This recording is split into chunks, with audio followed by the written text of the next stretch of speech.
Ça vous est déjà forcément arrivé à vous ou à vos proches. Vous regardez vos comptes et vous voyez des opérations que vous ne comprenez pas. En cherchant un peu, vous finissez par comprendre. Des escrocs ont réussi à utiliser à votre insu vos moyens de paiement. Ça peut être votre carte bancaire sur Internet bien sûr, mais aussi un chèque, voire dans certains cas, des virements ou des prélèvements. Après quelques échanges avec votre banque, vous finissez généralement par récupérer l'argent mystérieusement envolé. Mais pas toujours. Et dans certains cas, ça peut être grave. Des économies qui s'envolent, voire même des entreprises qui font faillite. Alors comment faire pour éviter ce qu'on appelle la fraude aux moyens de paiement? Que faire pour la limiter, la détecter et agir au mieux quand elle pointe le bout de son nez? C'est ce que nous avons demandé à Clément Bourgeois, expert de ce sujet pour la Banque de France. Écoutez-le bien, ses conseils pourraient bien vous éviter de perdre pas mal d'argent à vous, mais aussi à vos proches ou à votre entreprise. Qu'est-ce que c'est précisément les risques que courent nos concitoyens? Quelles sont les principales fraudes qu'il y a aujourd'hui sur les moyens de paiement? Si on prend les chiffres de 2022, on voit que le premier risque, ce sont des paiements par Internet avec la carte bancaire. Donc ça, les chiffres exacts, je peux vous les retrouver. Hein, c'est 400, c'était en 2022, autour de 420 millions d'euros de fraude. Donc c'est le plus gros montant sur les moyens de paiement scripturaux. Alors quand on dit scripturaux, c'est hors espèce. Hein. Ensuite, vous avez le chèque avec 400 millions de fraude. Et enfin, viennent les virements avec 315 millions de fraude. Après, si on parle en taux de fraude, l'instrument le plus fraudé relativement au volume des paiements qui sont réalisés, c'est le chèque. Aujourd'hui, quand je fais un paiement avec ma carte bancaire, quels sont les risques? Le premier risque, c'est de donner des informations. Alors ça peut être effectivement sur Internet, hein, si vous allez sur un site, vous pensez que c'est un site légitime, mais c'est un site illégitime. Donc tous les bandeaux publicitaires, ça peut être des bandeaux publicitaires hein, qui sont en fait des fraudes. Ça peut être, vous pouvez recevoir des mails avec des liens. Ou des SMS qui contiennent des liens. Et si à chaque fois que vous cliquez sur ces liens, vous pouvez être amené à donner des informations. Alors ça peut être effectivement des informations sensibles de carte bancaire, donc c'est naturellement très dangereux parce que derrière, on peut effectuer des paiements, mais même des informations plus anodines peuvent être utilisées plus tard par des fraudeurs, hein, des noms, des dates de naissance, tout. Ils utilisent toutes les informations possibles et imaginables. Et potentiellement, ils peuvent même prendre ces informations pour les utiliser dans le cadre pour mettre en confiance en fait la personne dans le cadre d'une manipulation. Donc globalement, je dirais que ce à quoi il faut être très vigilant, c'est à ne pas donner des informations sur n'importe quel site ou en cliquant sur n'importe quel lien. C'est ça la première précaution. Justement, vous avez dit qu'on avait un risque de se faire avoir peut-être sur une autre arnaque plus tard parce que justement, on a récupéré nos informations. Nous, ce qu'on constate, par exemple, c'est une fraude qui est montée en puissance depuis ces 2 dernières années. C'est la fraude aux faux conseillers bancaires.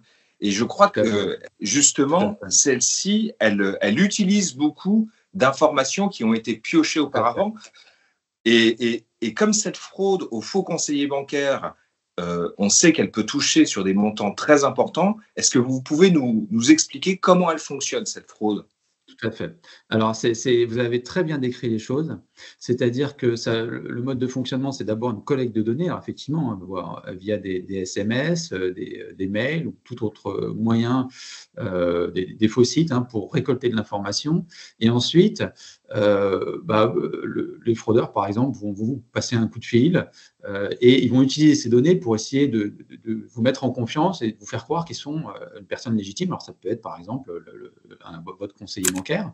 Il faut savoir qu'ils peuvent même aujourd'hui faire afficher le numéro de votre conseiller bancaire ou de votre banque.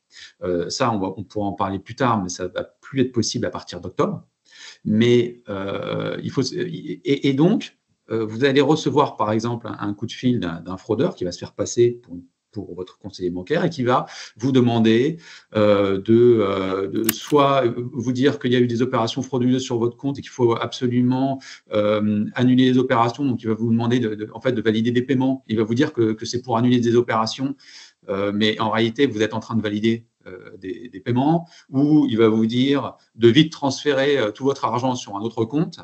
Naturellement, c'est un compte frauduleux, hein.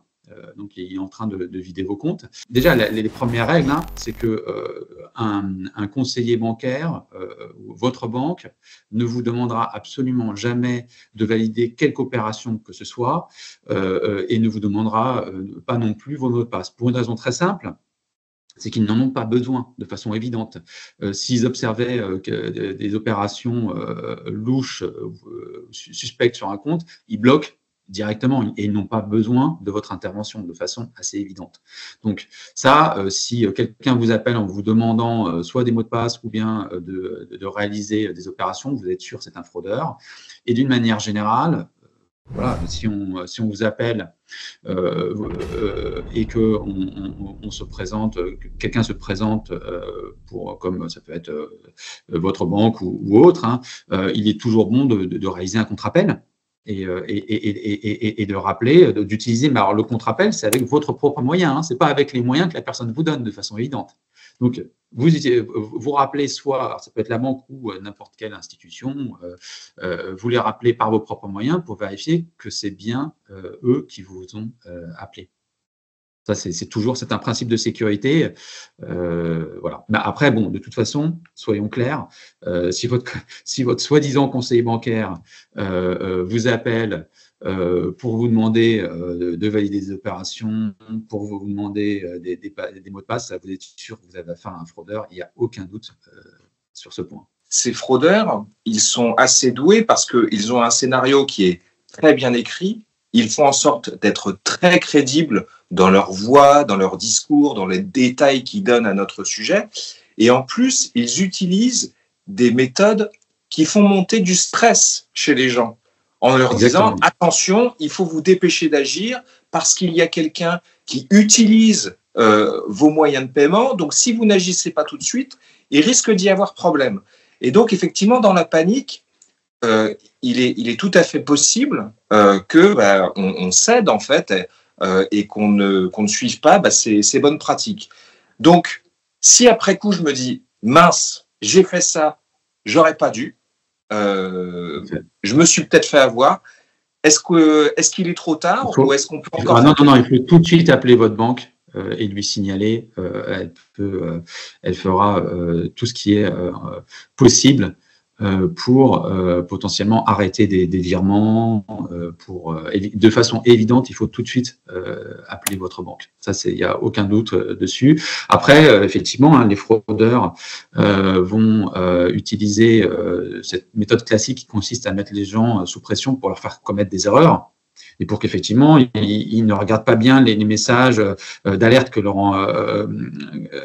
vont recevoir. Ça peut être des messages d'alerte envoyés par leur banque qui leur dit vraiment vous êtes en train de faire un virement, alors qu'en fait, ils sont tellement sous pression que ils ont l'impression qu'ils annulent des opérations. Donc, c'est vraiment, on les met dans des conditions pour qu'ils commettent des erreurs. Et c'est pour ça que d'autant qu'à ce moment-là, ce que vont faire les fraudeurs, c'est qu'ils savent éventuellement qu'il va y avoir des messages d'avertissement de la banque. Et ils vont anticiper, ils vont vous dire, vous allez peut-être voir ce message, mais ne le prenez pas en compte, c'est normal, c'est justement à cause du fraudeur que ça arrive.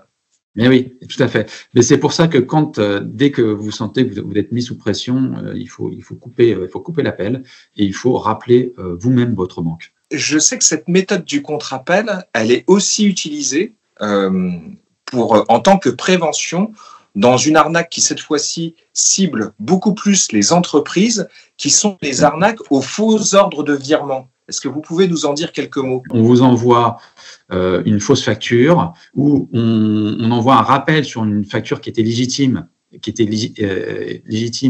mais en changeant l'IBAN.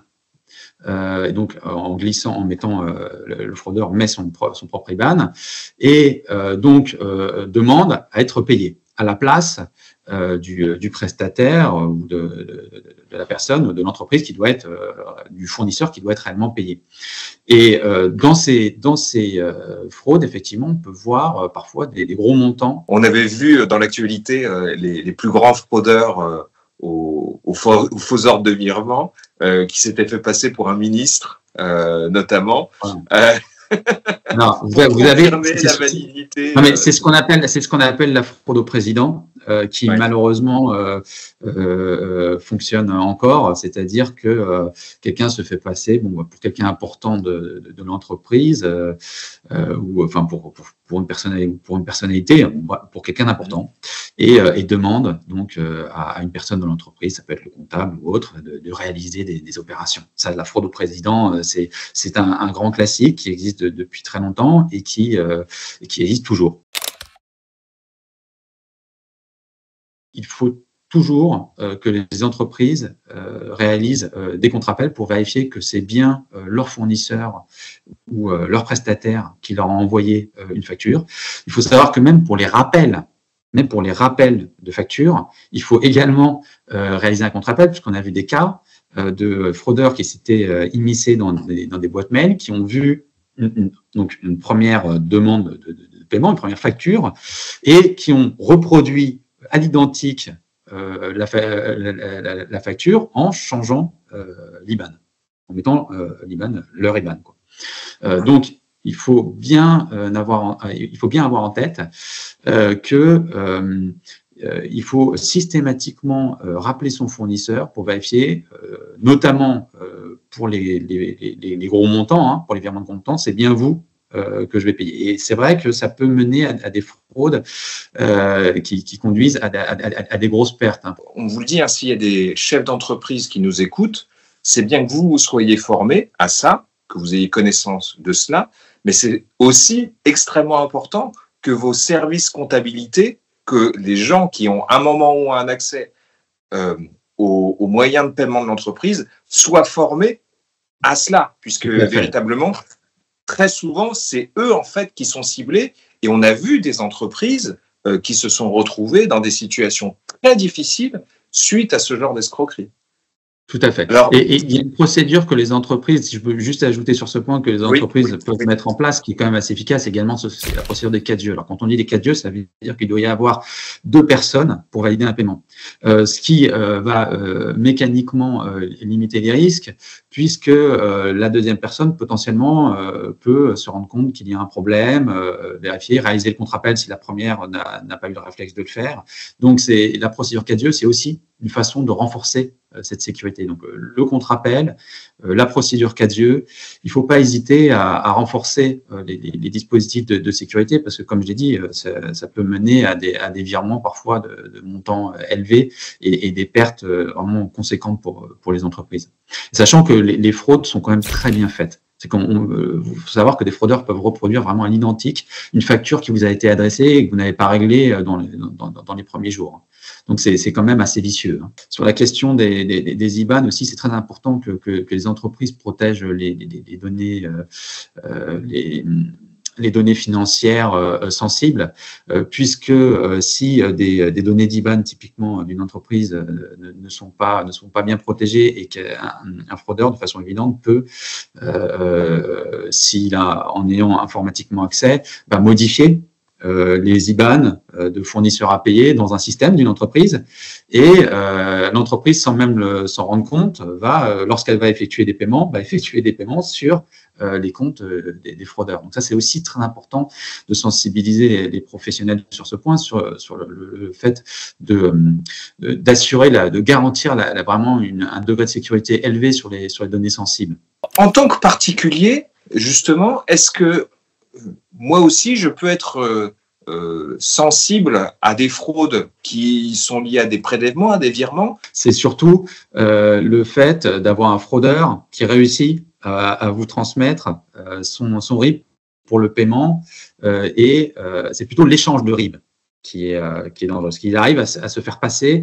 Vous pensez payer votre artisan ou je ne sais trop, vous pensez payer quelqu'un légitime, et en fait, il vous a un fraudeur a réussi par un moyen ou par un autre à vous transmettre son RIB et c'est finalement vous allez effectuer un paiement sur le compte du fraudeur. Nous, il y a quand même une question qu'on nous pose très régulièrement, c'est si j'ai seulement donné mon numéro de compte à quelqu'un, est-ce qu'il peut faire quelque chose? Est-ce qu'il peut me prendre de l'argent avec ça? Il faudrait qu'il effectue des prélèvements à partir. Mais ça, ça reste toujours une possibilité.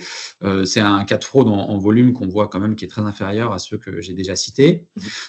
Si jamais vous avez eu un prélèvement sur votre compte que vous ne reconnaissez pas, il faut savoir que sous 8 semaines, vous pouvez demander un remboursement inconditionnel. Voilà, sous 8 semaines.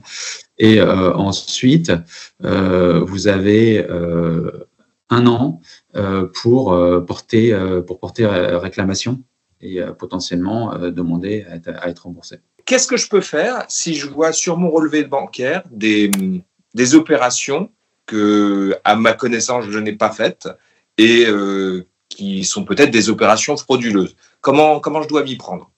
Alors déjà, la première chose, c'est qu'il faut regarder votre compte régulièrement. Ça paraît évident ce que je dis, mais on sait dans nos groupes de travail, on a des associations on a des discussions avec des associations de consommateurs notamment, et on se rend compte qu'il n'y a pas forcément toujours le réflexe parmi les utilisateurs et parmi les clients des banques de regarder régulièrement leur compte. Donc déjà, le premier conseil qu'on peut leur donner, c'est de regarder régulièrement leur compte. Sinon, potentiellement, s'il y a des prélèvements frauduleux, ils ne les verront pas, tout simplement. Après, ça dépend du montant des prélèvements. Donc ça, c'est un premier conseil, c'est quand même de regarder de façon assez régulière ces comptes. Et effectivement, si vous vous rendez compte, donc en surveillant vos comptes, qu'il y a des prélèvements que vous ne comprenez pas, vous avez le droit à un remboursement inconditionnel sous 8 semaines. Et ensuite, vous pouvez porter réclamation. Vous avez jusqu'à 13 mois pour porter réclamation et demander à être remboursé. Nous, chez Signal Arnaque, on a été plusieurs fois confrontés au problème suivant, c'est-à-dire une personne nous dit je ne comprends pas, j'ai été prélevé de cette somme, je l'ai dit à ma banque, mais ma banque m'a dit si, vous avez donné votre autorisation, alors que je suis persuadé de ne pas l'avoir fait. Qu'est-ce que j'ai comme recours quand je suis dans cette situation-là par rapport à ma banque? Alors, si vous contestez, alors ça c'est d'une manière assez générale, si vous avez une contestation vis-à-vis de votre banque, les banques ont des procédures pour gérer ces contestations, donc vous allez avoir plusieurs niveaux. Il va y avoir une espèce d'escalade, ils vont faire remonter en interne votre contestation. Et si au bout du bout, vous n'êtes pas satisfait de la finalité qui a été apportée à votre requête, vous pouvez aller voir le médiateur bancaire pour lui expliquer la situation et essayer de remédier à la situation. Sachez que c'est pas parce qu'un conseiller vous dit non que vous vous retrouvez complètement démuni. Nous, chez Signal Arnaque, on l'a vécu à plusieurs reprises où on a des gens qui se sont retrouvés face à un conseiller. Après, ça peut arriver, un conseiller, il n'est pas bien formé ou il n'a pas bien compris votre demande. Voilà, ça peut arriver. Et quand on passe effectivement, par exemple, au service contestation, au service client, les dénominations changent selon les banques. Oui, vous avez là les réclamations qui peuvent être beaucoup mieux prises en compte. Donc, il ne faut pas hésiter. C'est-à-dire que, comme je vous disais, les banques ont une procédure en interne. Donc, ça veut dire que vous allez avoir plusieurs niveaux quand vous contestez. Et si vous n'êtes pas d'accord, il faut continuer pour que effectivement passer ces différents niveaux et que toute la lumière ait été faite sur votre cas par la banque. Et encore une fois, si ça ne débouche pas sur une issue que vous estimez être la bonne pour vous, et que, sachant que vous estimez que votre demande est légitime, vous pouvez naturellement aller voir le médiateur bancaire. En introduction, vous nous avez parlé du montant des fraudes très important liées au chèque. Donc, ça nous laisse penser qu'il y a aussi des fraudes aux moyens de paiement qui ne sont pas des paiements en ligne. Mis à part les chèques, est-ce qu'il y a d'autres fraudes aux moyens de paiement dans le monde réel, dans la vie de tous les jours. Vous avez par exemple la fraude aux faux coursiers, hein, mais ça dérive du type de fraude par manipulation qu'on a déjà mentionné plus tôt. C'est-à-dire que vous avez quelqu'un qui va venir récupérer votre carte bancaire. Donc après vous avoir manipulé naturellement au téléphone, hein, il va venir récupérer votre carte bancaire en disant naturellement que c'est un service de la banque, etc. Et derrière va effectuer des retraits avec votre carte. Mais je dirais que c'est des cas un peu plus spécifiques. Vraiment, quand avec les paiements à distance sur Internet, les virements et le chèque, on retrouve vraiment le gros de la fraude. Par rapport au chèque, quels sont les points sur lesquels je dois être vigilant pour, d'une part, éviter que ça arrive, et puis si ça arrive, faire en sorte que je récupère mon argent. C'est que les gens aient la possibilité, s'ils le souhaitent, d'aller chercher leur chéquier en agence. Pourquoi ? Parce que dans les cas de fraude au chèque, on se rend compte que c'est principalement du perdu volé, et notamment lors de l'acheminement par voie postale. Donc, dans la chaîne, il peut y avoir un vol, tout simplement, quelqu'un qui met la main sur le chéquier. Et c'est ça le principal vecteur de fraude dans le cadre du chèque. Donc, si nous, ce qu'on conseille aux gens, tout simplement, c'est, s'ils en ont la possibilité, naturellement, d'aller chercher leur chéquier en agence. Ça permettrait d'éviter déjà d'éliminer ce risque qui, finalement, est en réalité le plus gros risque. Par ailleurs, si vous détectez un problème, il faut mettre en opposition le plus rapidement possible votre chéquier. Et nous, on travaille actuellement avec les banques pour que cette mise en opposition soit la plus fluide possible pour faciliter, notamment via l'espace de banque en ligne, une mise en opposition la plus rapide. Moi, je me souviens d'une légende, je ne sais pas si c'est une légende ou si ça existe encore, mais des gens à qui on remet un chèque et qui modifient le montant oui, ça existe. écrit sur le chèque. Ça existe encore? C'est pas les cas de fraude, hein. Vraiment les cas de fraude, c'est les chéquiers volés, hein, le cas. Mais ça existe, oui, évidemment, oui. Vous pouvez avoir des gens qui modifient. Alors, il faut savoir que lorsque vous écrivez votre chèque, il faut l'écrire avec une encre noire. Ça limite ce risque que le chéquier soit modifié, finalement, que le chèque soit modifié ou altéré. Donc, c'est effectivement un cas de fraude qui existe également, naturellement. Est-ce que vous pouvez justement nous donner un petit aperçu de ce qui va s'améliorer dans les mois et les années qui viennent? Nous avons travaillé dans le cadre de groupe de travail de l'Observatoire sur la sécurité des moyens de paiement avec le secteur avec les banques et le secteur des télécoms notamment, pour que des fraudeurs ne puissent plus utiliser de faire afficher le numéro de la banque ou un autre numéro qui pourrait usurper. Ça s'appelle le programme MAN. C'est mécanisme d'authentification des numéros qui va être déployé à partir d'octobre de cette année. De toute façon, donc les appels qui seront non authentifiés, il y aura un système d'authentification, et les appels non authentifiés, donc notamment les appels des fraudeurs, hein, qui utiliseront un numéro dans l'optique de tromper les gens, seront coupés. Donc ça, c'est une grosse avancée dans la lutte contre la fraude aux faux conseillers bancaires. Par ailleurs, le contrôle du nom du bénéficiaire, donc quand on effectue un virement, hein, de la concordance entre le nom et l'IBAN, donc qui lui aura lieu, sera effectif à partir d'octobre de l'année prochaine, octobre 2025. On a également actuellement un plan qui vise à sécuriser les paiements qui sont réalisés hors 3DS. Alors c'est un petit peu technique, mais c'est typiquement des cas de paiement où c'est le commerçant qui va réaliser un paiement à partir de votre carte, mais en ayant les informations qu'il obtient par exemple par téléphone. Donc, c'est tout. Oui, c'est quand on réserve un hôtel, par exemple. Voilà, par exemple. Mais donc, ce type de paiement, alors le cas des hôtels va pas être forcément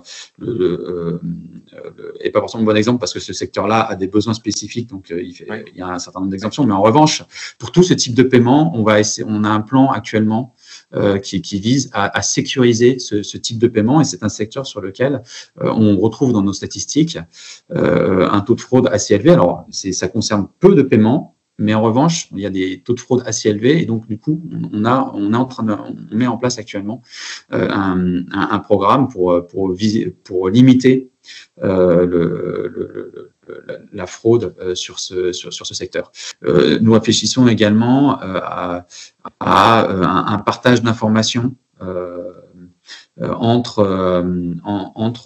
prestataires du monde des paiements, de façon à ce que donc des informations relatives à la fraude, donc de façon à essayer de communiquer au maximum des informations qui pourraient être sensibles dans des cas de fraude. Donc ça, c'est des choses il y a encore rien de concret aujourd'hui, mais c'est des choses auxquelles on réfléchit et qu'on cherche à développer dans le cadre de notre programme de lutte contre la fraude. Est-ce qu'il y a des risques particuliers au paiement sans contact? Est-ce que vous les avez observés? Est-ce qu'il va y avoir des mesures particulières sur ce point?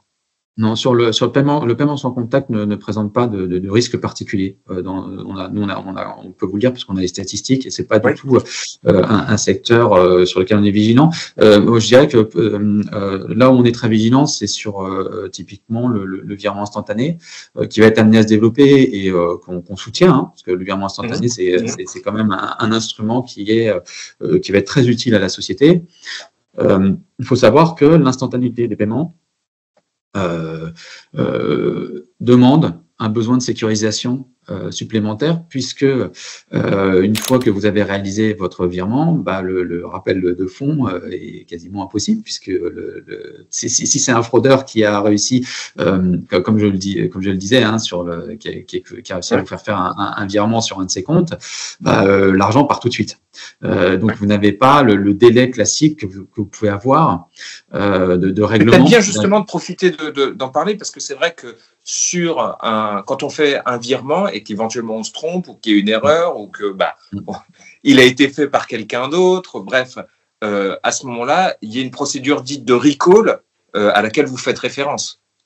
Tout à fait. Et c'est aussi la raison pour laquelle, dans le cadre du virement instantané, la vérification de la concordance entre l'IBAN et le nom du bénéficiaire est mise en place. Et nous sommes très vigilants, effectivement, dans le cadre du déploiement du virement instantané, à la fraude qui pourrait être associée à cet instrument. C'est quelque chose qu'on regarde. Parce que là, pour le coup, on n'aura pas du tout de recours. C'est à partir du moment où le virement est instantané, c'est plus compliqué, puisque finalement le fraudeur disposera des fonds très rapidement. Donc il faut savoir que les banques également réalisent un très gros travail pour notamment en matière de scoring, on appelle ça du scoring, alors c'est des transactions, pour essayer d'anticiper, donc avant que le virement soit réalisé, de bloquer, donc avant que le compte finalement potentiellement d'un fraudeur soit crédité, que le virement soit bloqué en utilisant une méthode de scoring qui souvent utilise l'intelligence artificielle. Donc toutes ces méthodes qui viennent en amont pour bloquer sont en train d'être développées, et donc dans un monde effectivement plus d'instantanéité des paiements, c'est typiquement ce genre de mesures de prévention de la fraude prennent encore plus d'importance. Et c'est vrai que les banques ont déjà réalisé beaucoup un travail assez important dans le domaine et continuent à développer des capacités pour être en mesure de bloquer des flux qui potentiellement pourraient être jugés suspects. Donc tout ça, c'est quelque chose qu'on regarde de très près dans le cadre effectivement du développement des nouveaux moyens de paiement et du développement technologique. Et j'ai une dernière question qui porte en partie sur les moyens de paiement, parce que c'est une arnaque qu'on appelle chez nous l'arnaque à l'abonnement caché, et sur lequel les moyens de paiement jouent un rôle important. L'arnaque à l'abonnement caché, c'est que vous faites un paiement, par exemple, 1 ou 2 euros avec votre carte bancaire en ligne, et suite à ce paiement de 1 ou 2 euros, vous constatez par la suite des prélèvements non autorisés. Et nous, c'est vrai que jusqu'à présent, on a été très surpris de voir que quand on demande des confirmations de prélèvement, de paiement, c'est le fait qu'il va y avoir potentiellement d'autres prélèvements qui vont être faits à partir de ce premier paiement, c'est pas notifié dans les messages de confirmation de la part des banques. Donc les gens se font avoir et ils ne comprennent pas bien souvent d'où vient le problème. Donc par rapport à ça, moi j'ai 2 questions. D'une part, est-ce que il y aura un moment ou un autre une évolution sur ces messages de confirmation? Et d'autre part, est-ce que aujourd'hui les gens qui se font avoir sur cette arnaque d'abonnement caché, est-ce qu'ils ont des recours? Alors, ce type de paiement, c'est ce qu'on appelle, c'est un peu technique, mais ce qu'on appelle des MIT dans le jargon des paiements. Donc, c'est Merchant Initiated Transaction. Donc, c'est effectivement, c'est le marchand qui initie la transaction. Alors, comme je vous le disais, nous, on a un plan actuellement qui couvre donc ce type de paiement et qui vise à les sécuriser. Donc, ça, c'est déjà des premières actions qu'on mène au niveau de l'OSMP. Ensuite, effectivement, augmenter le degré d'information lorsque l'utilisateur réalise ce type de paiement. Nous, on y est favorable et on réfléchit. On y réfléchit. C'est quelque chose qu'on effectivement on souhaiterait voir évoluer. Lorsque l'utilisateur voit comme ça des prélèvements qui sont réalisés, alors là, c'est via l'instrument carte. Il faut qu'il le signale à sa banque très rapidement et effectivement nous sommes nous surveillons ce secteur de près. Il n'est pas extrêmement utilisé dans le monde des paiements, mais c'est quelque chose qu'on surveille de près et on a actuellement un plan qu'on met en place pour essayer de limiter la fraude sur ce type de paiement. Effectivement, on retrouve dans nos statistiques sur ce type de paiement des taux de fraude plus élevés. Merci beaucoup, Clément. Et puis, voilà, on vous souhaite de continuer à œuvrer pour l'amélioration de la sécurité de nos paiements, comme vous le faites au sein de l'OSMP. Donc, voilà, on vous remercie. Et merci à vous de relayer ces messages qui sont importants pour protéger les gens et qu'ils aient conscience des risques qui peuvent être associés avec le fait de réaliser des paiements. Si vous avez encore des questions, des doutes ou des incompréhensions après cette écoute, dites-le nous en commentaire, nous vous répondrons. Si cette vidéo vous a été utile, si elle vous a appris des choses, laissez-nous un petit j'aime, un commentaire et abonnez-vous. Ça nous aidera à vous proposer des vidéos du même genre. À bientôt!